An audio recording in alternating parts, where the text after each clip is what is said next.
Berjumpa kita sekali lagi di udara Ria 897 dalam satu lagi episod Kisah-Kisah Seram, Kisah-Kisah Misteri dalam rancangan Misteri Jam 12 bersama saya DJ Champion Casey.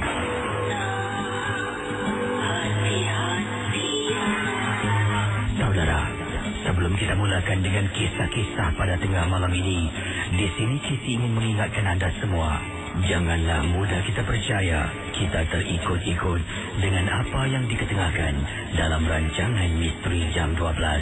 Ingatlah, setiap kisah harus kita anggap sebagai satu hiburan sahaja. Anggaplah mendengar MJ12 ibarat anda menonton filem-filem seram. Selamat pagi. Hello. Hello. Hai, siapa tu? Yasin ni. Siapa? Yasin. Yasin Jadi buat panggilan dari mana Yasin? Pada Memplate. Di mana? Memplate. Okey. Oh, Marine Parade. Baru semalam saya cerita pasal Marine Parade Ada dengar semalam kisah pasal Marine Parade? Ada juga.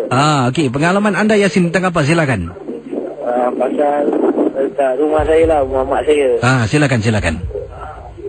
Pasal tali tapis, ada patung tali tapis mak saya gantung kat rumah.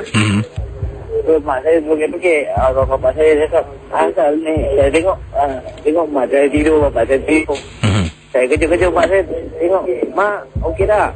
Tengok, mak tengah tidur. Tengok, saya masuk bilik, buka pintu bilik, tengok mak saya tengah mimpi pula. Saya masuk, ambil tu tali tapis, bawa keluar tu tali tapis, belum rumah saya ternaik. So, saya buang. So, saya dah kejut mak saya. So, mak saya tak ada apa-apa lah.